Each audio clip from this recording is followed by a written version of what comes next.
Stern.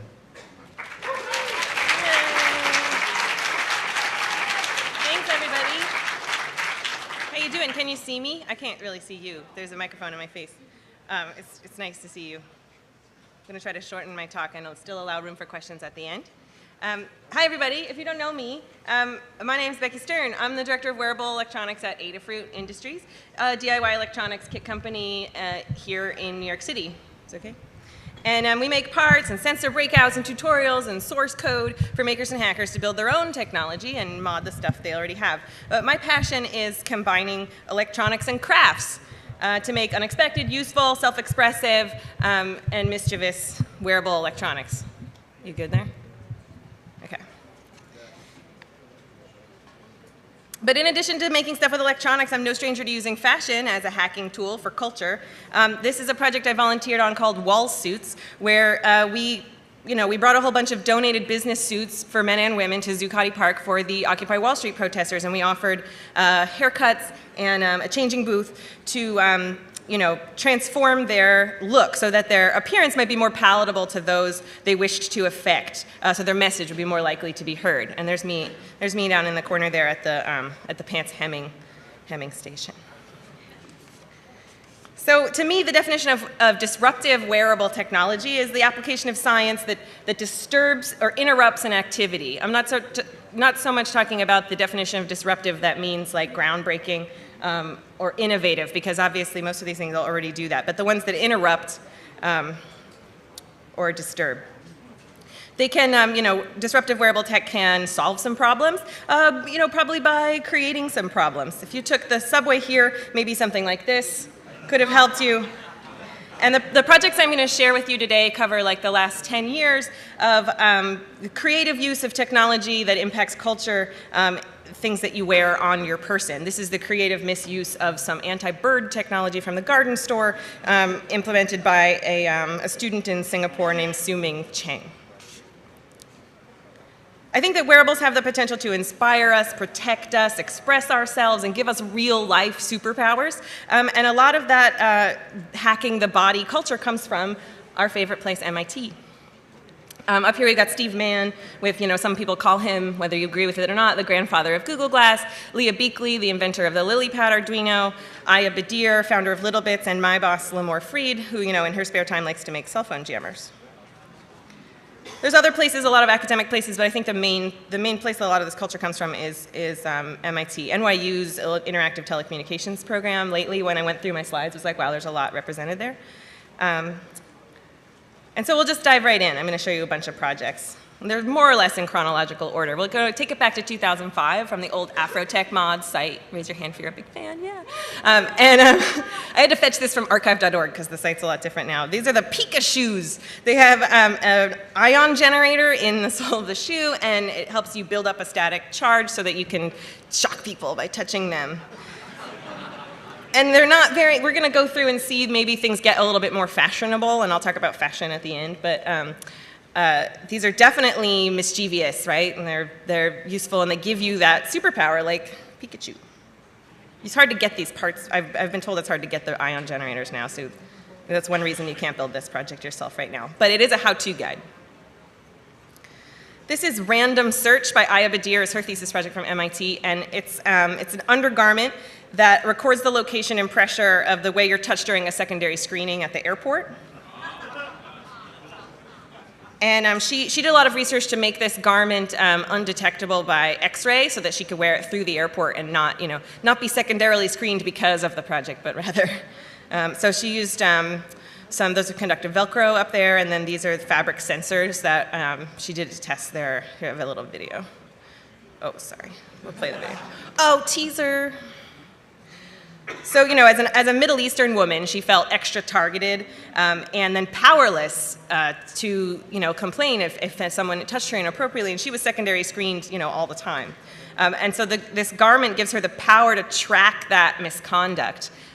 So you'll see that's a theme going through, that we have wearable electronics and technology can make us feel powerful. Here she is proving that it doesn't go off in the metal detector. Let's go ahead. So this is one of two projects of my own that I put in, that I managed to weasel into my slideshow.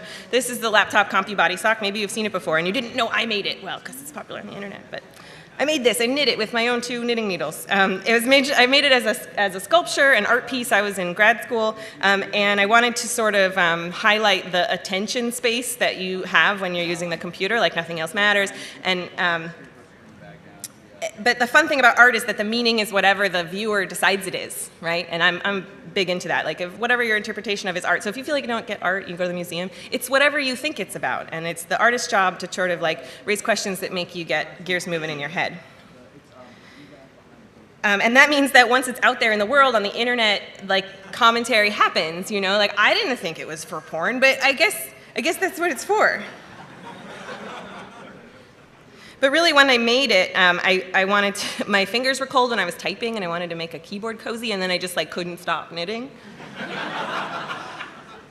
I read an article, actually, that Edward Snowden uses something like this, like a big red hoodie to like cover his computer, because then you can't see typing or like what's on your screen. This is my old roommate, who's such a good sport. We took a trip to Maker Faire, and he modeled for me on the airplane.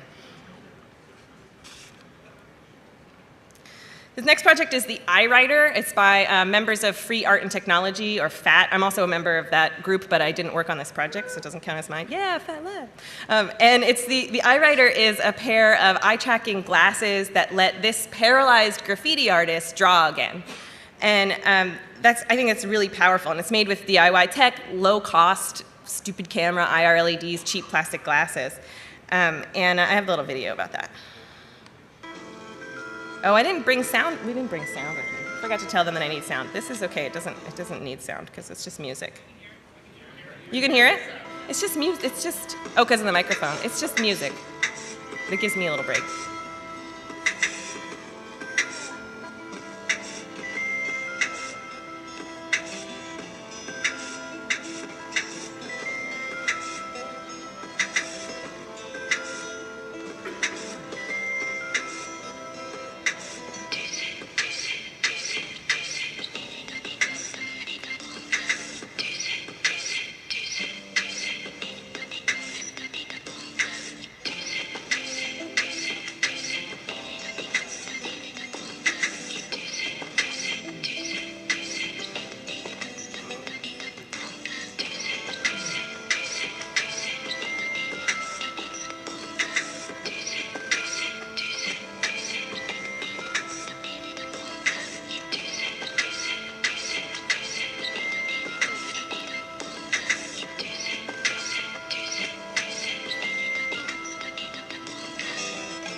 Okay, so you get it, right? So what they did then is they took his drawings and they used a giant projector to like live project his drawing onto a building, and then they had like a video check going back to his hospital room so he could see his tags go up on a building for the first time since he was diagnosed with, or since he became paralyzed by his ALS, Lou Gehrig's disease.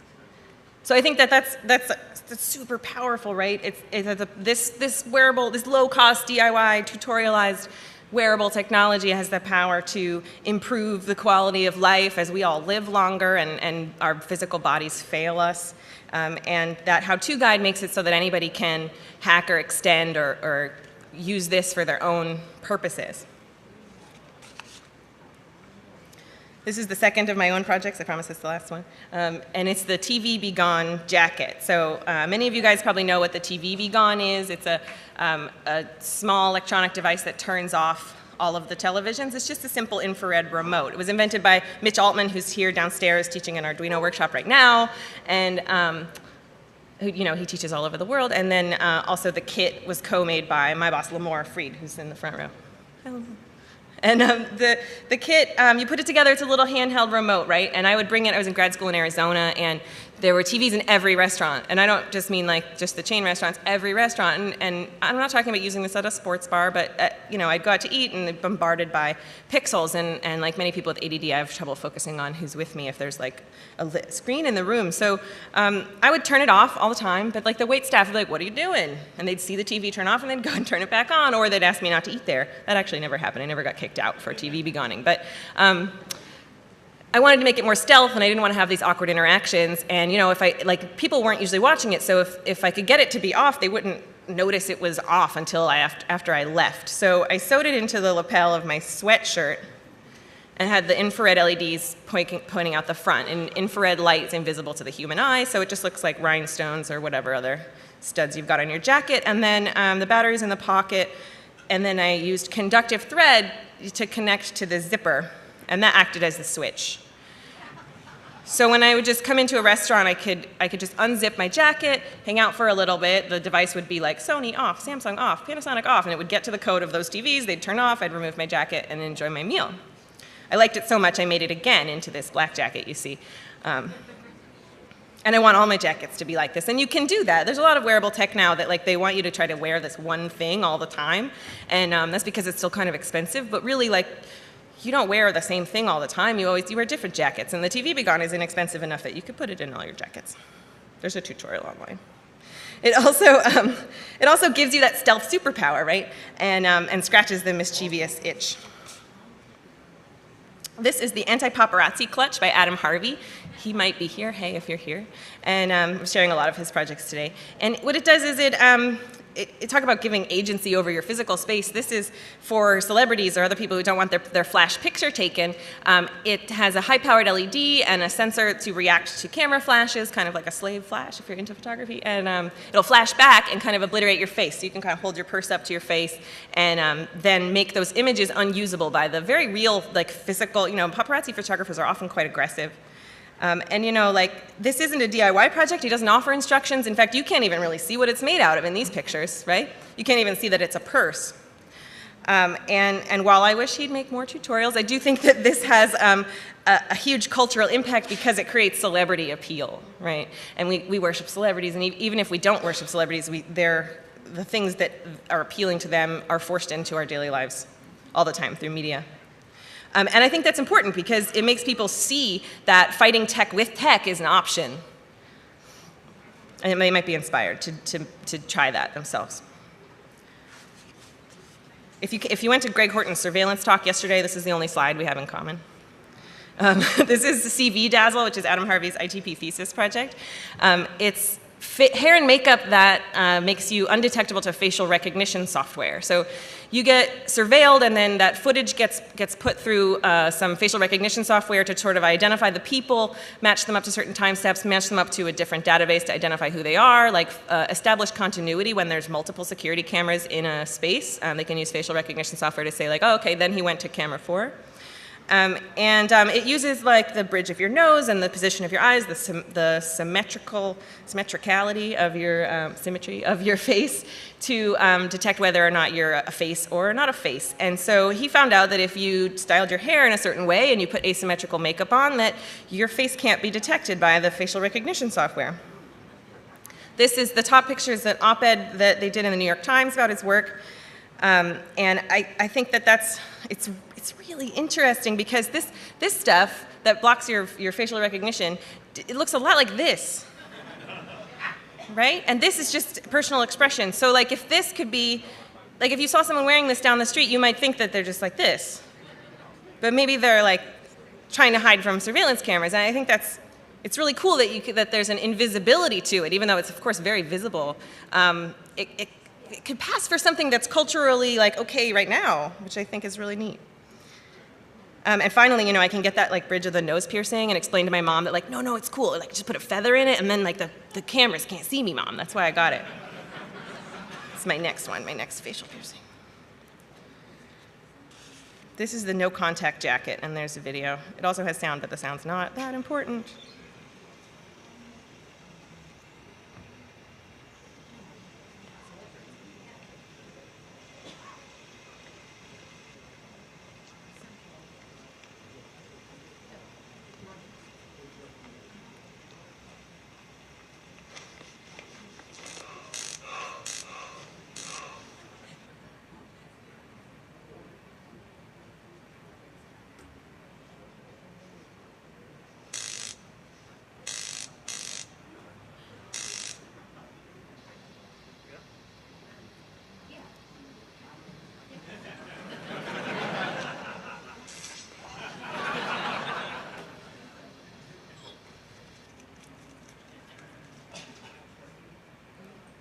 So this is created by Adam Witten and Yolita Nugent, and it's obviously a prototype. I don't think it ever made to market. A lot of these things that if they try to make businesses out of it, like this, would probably investors would see huge liability, I'm sure. But it's got that inspirational thing, right?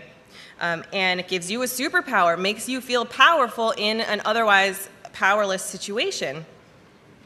Because, you know, if you have, like, this problem with stun guns and pepper spray, you have to be able to wield it at the right moment, right? So this kind of, like, gives you a sense of security when you feel vulnerable.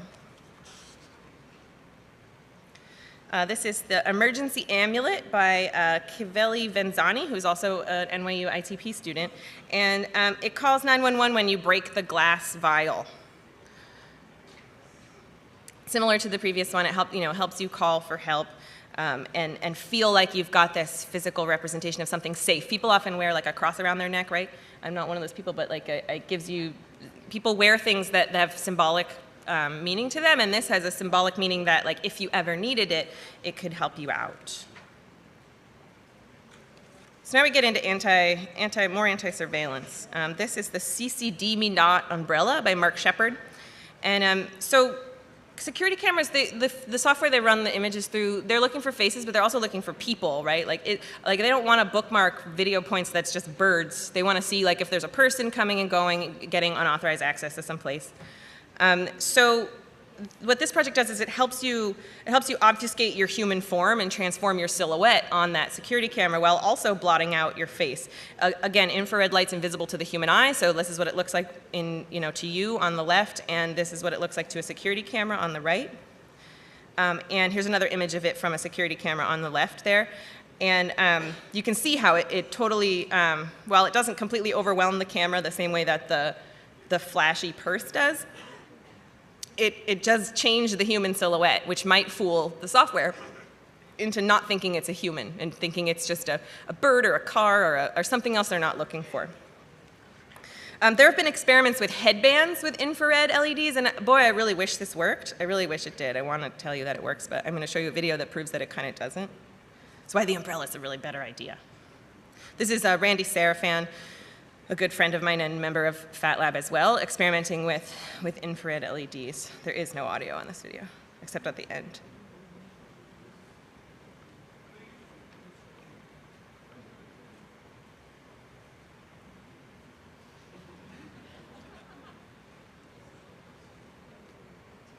He really wanted it to work too. You can see in his face, he's like, oh man, this one too.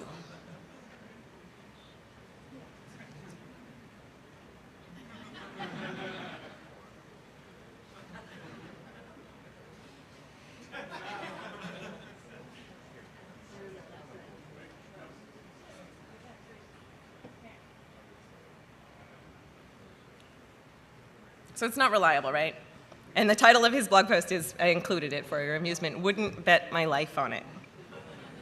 And that's an interesting point because these security ones, like the necklace, right? I don't know that I'd bet my life on it. Yeah, they're on. This is just some dye. If the video was better. So it doesn't work, right? It doesn't work. But what might work for along with the umbrella, Greg brought up an interesting point yesterday a question. Somebody asked a question in Greg's talk yesterday about hiding the way you walk. So you could use the umbrella to hide that you're a human form, but you should also maybe try to obfuscate your walk. And it made me think of this Monty Python sketch.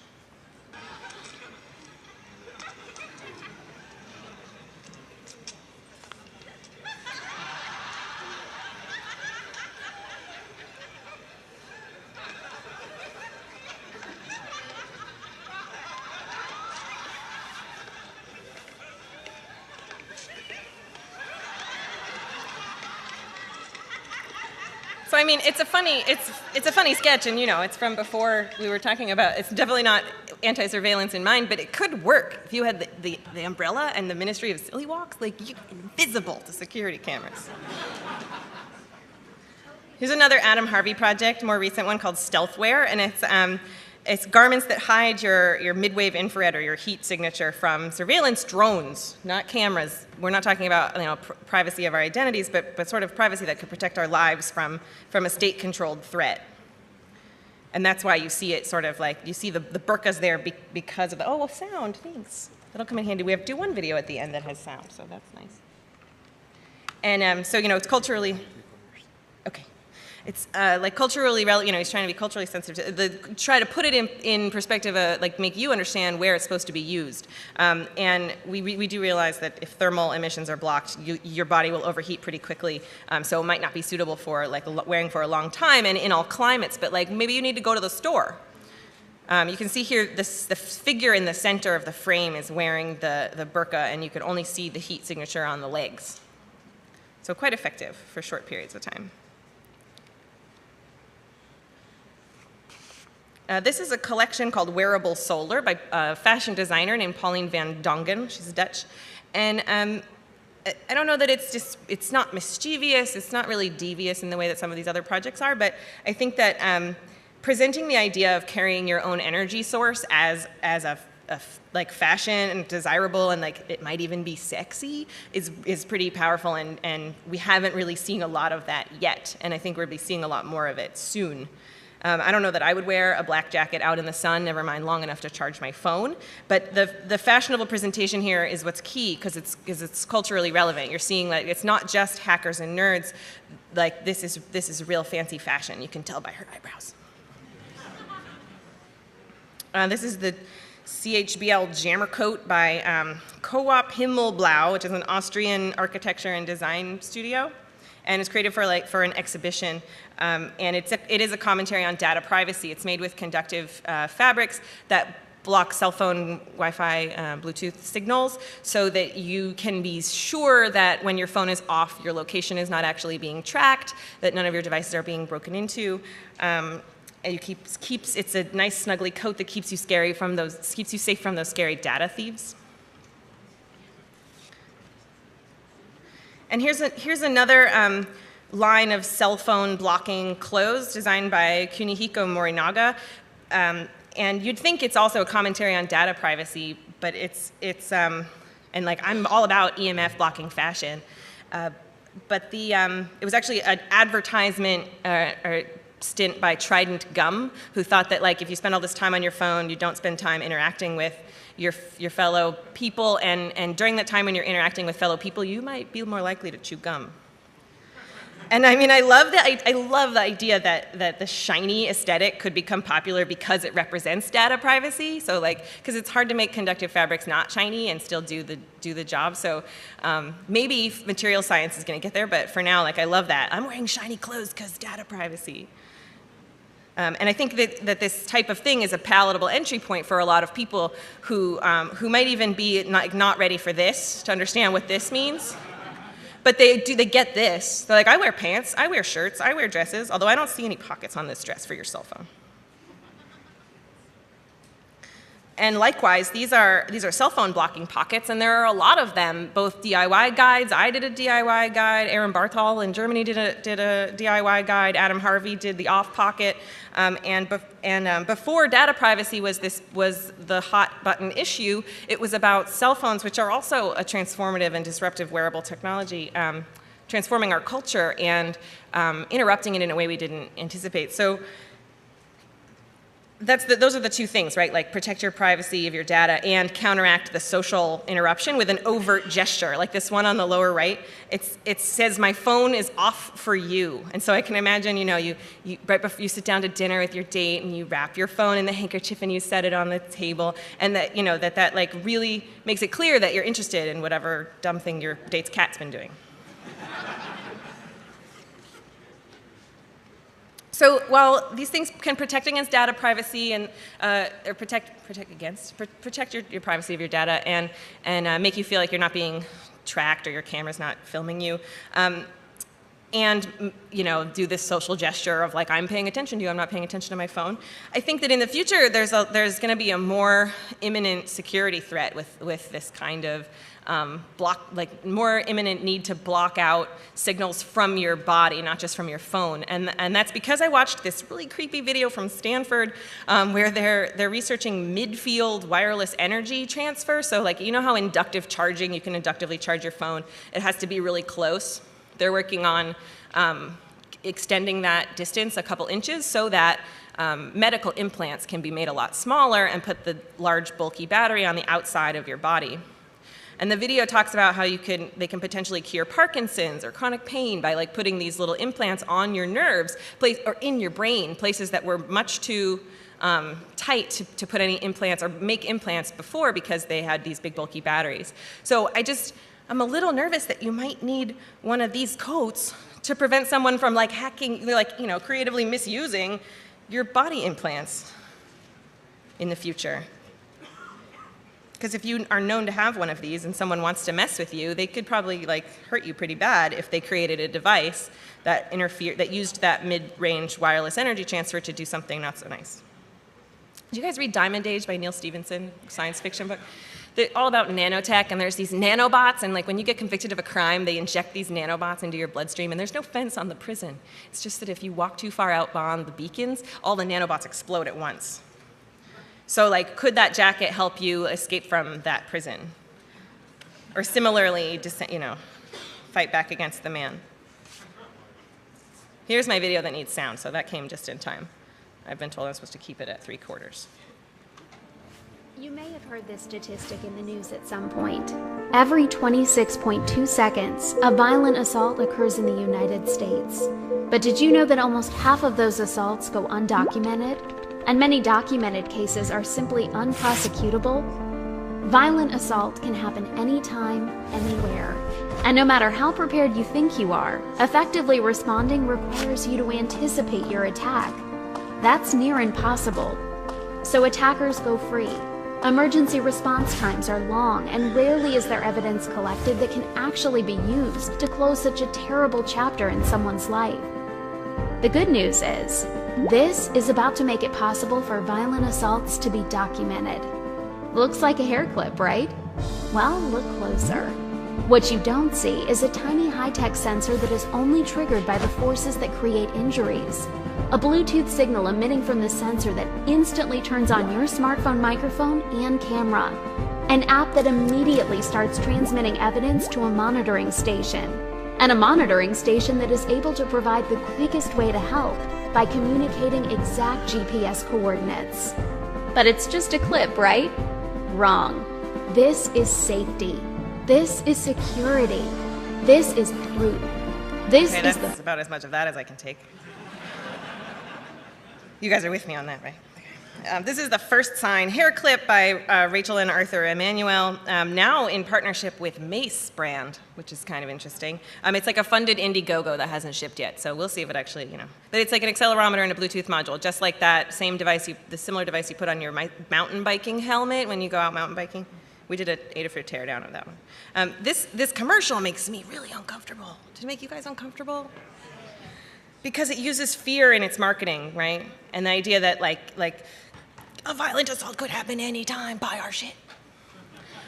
I think that's a little misguided, but and the idea that you don't need to know how it works, don't worry, the sensor's only activated with impacts that cause injury. Well, what is that? Like a coder has to write that code, right? And coders make mistakes. And I don't know, but it's a very interesting example of the way we really want wearable tech to make us feel safe. And I would argue that we need to fundamentally understand that technology a little more, and that this is tough. That product is tough. I know when I'm shopping for hair clips, what I'm thinking about is documenting my violent assaults.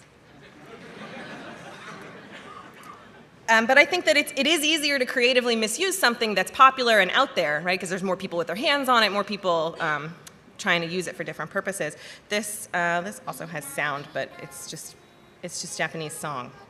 This is a Japanese toy company called Takara Tomy Arts made this product called Lumi Deco Nail, and it's an RFID or NFC tag or chip in and an LED in a nail sticker.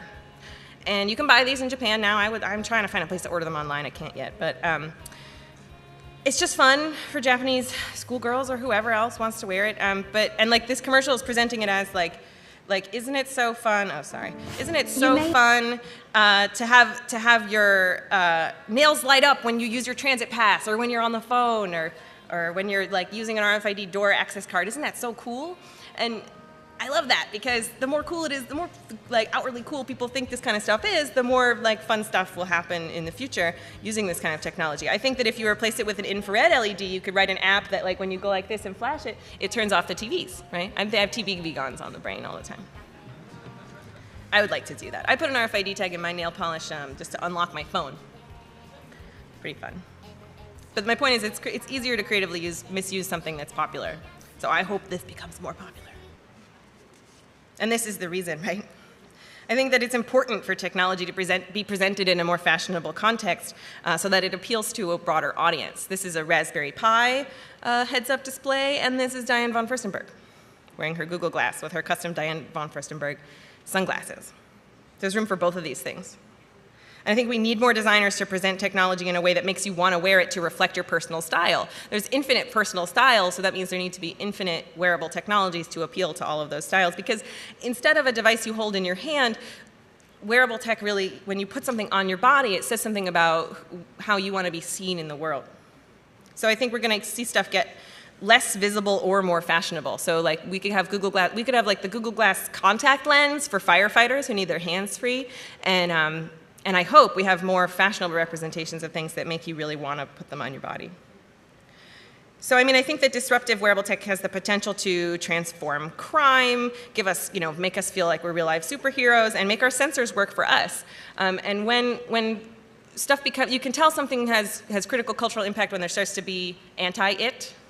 Right, so this is just the Glasshole script that that you can put on your, like a Raspberry Pi or BeagleBone on your network to detect and kick Google Glass from a Wi-Fi network. So if you had a store and you didn't want people to be sharing videos from your store, you could put this on your network and kick them off. So there's like wearable anti-tech and there's anti-wearable tech.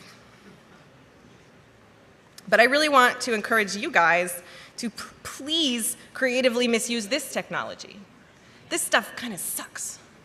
And I think that it makes us like worship data, right? And data worship it's okay. Like, yeah, we have all these sensors. We can be tracking our heart rate and our steps constantly. But then we're kind of told how to feel about that data by the company that made the thing, right? Nike makes the app and it tells you, or Fitbit says, you met your goal today according to our sensors. And it's just a little weird to have this like blind trust for these, like let someone tell you how to feel about the data about your body, and then they're probably collecting it, you don't know, and using it for who knows what. So I think it's really important to creatively misuse technology that's out there now, so that we can like break those molds and all that fun stuff. Snowden did just say, I wrote it down when he said it, that technology enables dissent. And wearables are a great way to show everybody else what that means, because you wear them out on your person and it's an expression of your beliefs.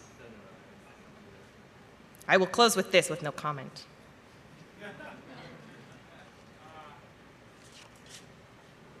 Thank you very much. If you'd like to contact me, I'm here. I have a live show on YouTube every week talking about wearable electronics. You can ask me questions. If we have time now, I'm checking my clock. If we have time now, I think the next one's supposed to start at 5. I'd like to take a couple questions if there are any in the audience. There's a crowd mic in the middle. So it occurs to me that one of the great uses for those RFID fingernails is to let you know when your RFID is being read without your consent. I think it's a great detector. For example, if you've got Easy Pass in New York, if you saw Puking Monkeys talk, it's being read for a lot of different reasons that do not have anything to do with the terms of service. And this would silently let you know that. That's a great point. That's another reason I really want to order them online right now. I got a question. Yeah. Why should we, as people who build technology, allow making something fashionable make it look like a 20th century non-technological piece of apparel? Why not create a new aesthetic where we're proud to show off the fact that we're wearing technology? Yeah, I guess what I'm trying to say is you don't have to make it look like that to be fashionable. We have to make our technology fashionable and palatable to a broader audience by making it express different types of personal style, not just Diane von Furstenberg or Raspberry Pi guy, but all the way in between. So I know that there's several people out here who are helping to make that happen. I'm trying. Could I put a finer point on it? Sorry for asking two questions. To what extent is fashion created by precedent of what people are wearing now, and to what extent is it created by the actions of advertisers and the media and the guys who actually do the design? Fashion is highly influenced by advertising. It's true, but whatever you're wearing right now is already out of style. So like fashion is always overturning. There's interesting parallels between intellectual property of open source hardware and fashion, right? Because they don't have copyright on fashion design. So as soon as they release something, it's already been knocked off and in department stores. So they need to push for the new aesthetic. So I would encourage you. You're already doing it, man. Pushing the new aesthetic and helping make that. I mean, I'm just talking about reaching a wider audience. I don't mean to say that suggest that you have to comply, but it's interesting to see fashion designers, fashion companies become tech companies, right? Hello, I like all your videos online. Aside from fashion, what do you think is required to accelerate the adoption of wearable technologies?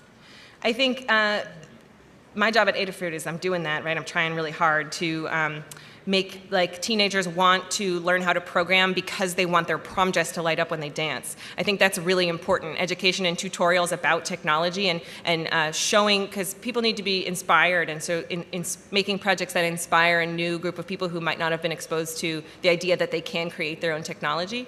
Specifically, I don't know, I like the teenage girls because I was one. Thank you. Hey, great talk.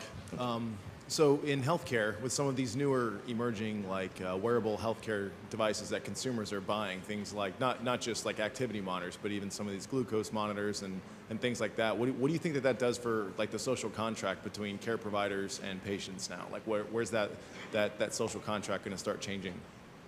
What do you mean by social contract? Like that the doctor's telling you it's okay to wear this thing all the time? Yeah, I mean, it's not something that's going to be prescription-based. I mean, it's going to be something that's consumer Yeah, influenced, I think that is cool. And insulin pumps are becoming. I had a student one time who was diabetic and had an insulin pump, and she wanted to make like fashion accessories for the insulin pump, which would crafty ones, like there's big fabric flowers and stuff that sort of like made her feel good about and fashionable about her medically prescribed device. But medicine's hard. It's hard to get devices approved for patient use, and so I think things go a lot slower in the medical world when you're talking about new advancements in technology and making things more like body friendly or like. You know, because if you're prescribed that device, then you're not choosing to wear it as part of your personal expression. You need it to live. I think we're going to see more, like, you know, cooler options. I hate to say it, but like more color options is the way it's going right now. And we'll see DIYers fashionably incorporate them into their, like the more people who are wearing devices, the more fashionable they become. So like with Apple and their newest Health Kit API that they're adding to some of their devices and their forthcoming smartwatch, do you think that there's going to be a lot of, rather than just the industry driving it, there's going to be a lot of consumers really driving to push this stuff into each other's pockets? Sure, and it's hard in medicine, like when patients ask, hey, give me this in a more girly color, like that's not going to happen, but for companies like Apple, that definitely, yeah, consumer push will definitely have some kind of impact, but that's hard in medicine. Thank you. So you spoke about NFC and RFID, and I chipped myself a while ago, so I was wondering if you could just talk about the intersection of sort of wearable and how you think that might interplay with that. How wearables might interplay with what? With implants? Yeah. Well, like for you, I think it's interesting too, because like Mikey Sklar like chipped himself many years ago and had a video, famous video online of the home surgery where he did it, and then many years later, the video where I put the RFID tag in my nail polish is popular, and you haven't seen, like I've seen other people do it before, but it's like it wasn't as popular, and I think it's because like technology is a male-dominated field, right? And you guys don't wear nail polish that much, so I think that like that touches on my point of wearable tech going invisible or more fashionable. Right? Like either it's completely hidden inside your nail polish or inside your hand, or you wear it as an overt expression of yourself. I put mine in clear nail polish because I liked the way it looked. All right, thanks. That's time, guys, sorry. I'll be around for a few minutes if you want to come chat. Thank you so much.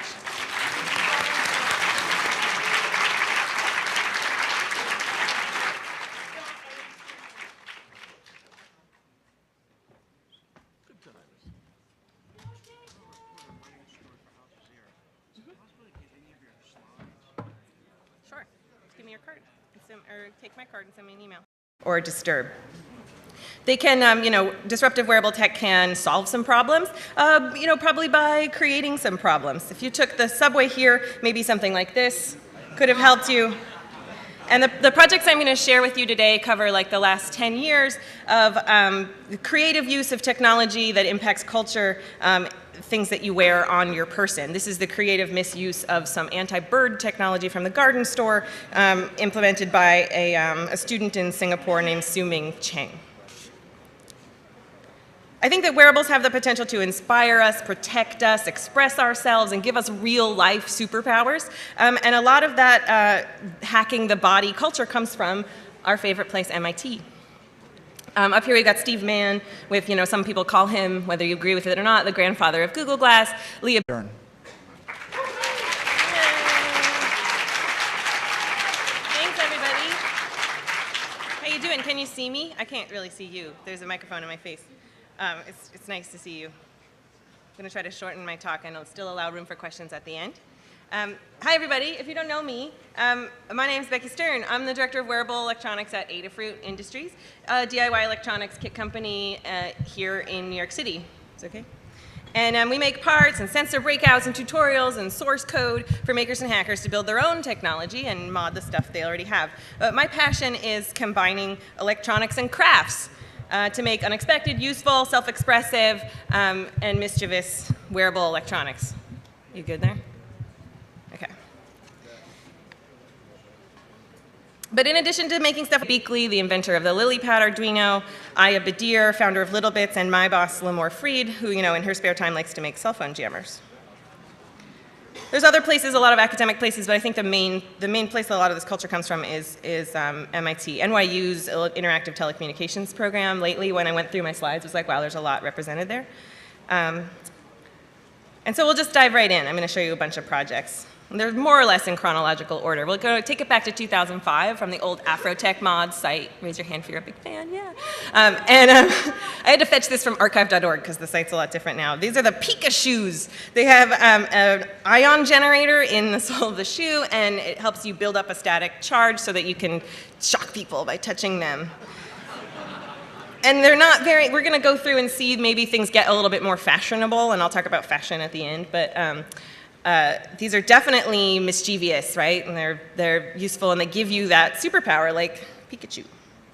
It's hard to get these parts. I've been told it's hard to get the ion generators now, so that's one reason you can't build this project yourself right now. But it is a how-to guide. This is Random Search by Aya Badir. It's her thesis project from MIT, and it's an undergarment that records the location and pressure of the way you're touched during a secondary screening at the airport. And she did a lot of research to make this garment undetectable by X-ray so that she could wear it through the airport and not be secondarily screened because of the project, but rather.